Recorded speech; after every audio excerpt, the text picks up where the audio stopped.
Good evening, my name is Gauri Vakhnat and I'm the granddaughter of Rasiklal U. Parikh.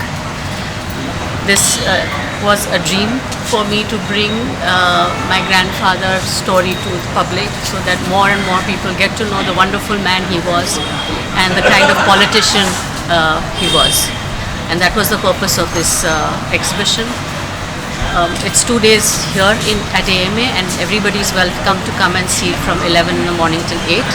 So now one more day left, basically.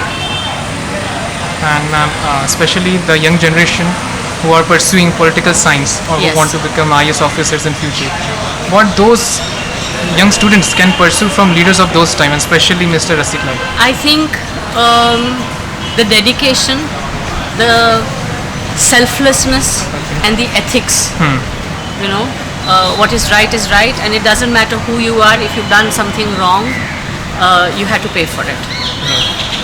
And but still very understanding about the public. So when the land reform happened and lots of landless people became landholders, did not know how to fill forms, he ensured that a whole lot of people went and helped the farmers to fill up the forms. And that is how so many people got their land today. And ma'am, do you, according to you, what is the difference between, what difference you see between the politics of today's time and politics of those I times? think the very humble attitude, the serving nature, the truthfulness,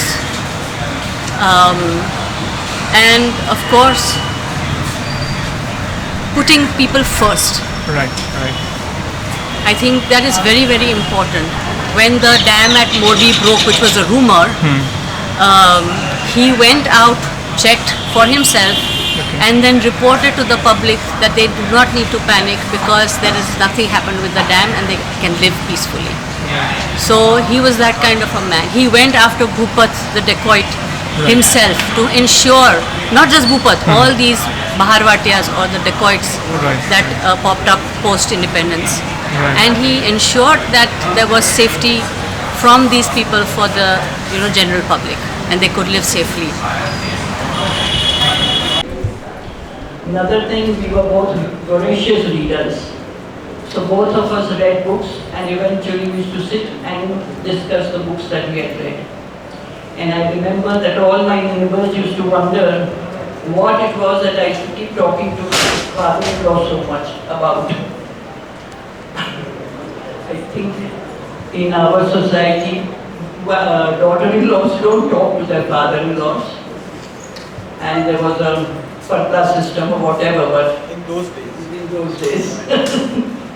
But now I think I broke that, and everybody in the society used to keep looking and wondering what I was talking about all along. And Papa was, you could tell him anything, talk to him about anything. And so once somebody came to see him, and after the person left, I ran to Papa and said, "My God, Papa, he was so handsome, who was he?" So being shocked, he said, "Okay, you liked him? Next time he comes, I'm going to tell him and make you meet him that my daughter liked you very much." So it was like that. That was the relationship we had and that was the person he was. Nothing shocked him, I think. And he taught me a lot of things in my life in a very nice way. He used to understand when my husband would get angry with me and when I would be feeling hurt, and pacify me saying, "Don't take it to heart, it's okay. These things keep happening." So I think I can go on and on, but I think this is enough for today. Thank you. Good evening. I'm Rasiklal U's grandson, his oldest grandchild. So I'd like to touch upon a couple of ways.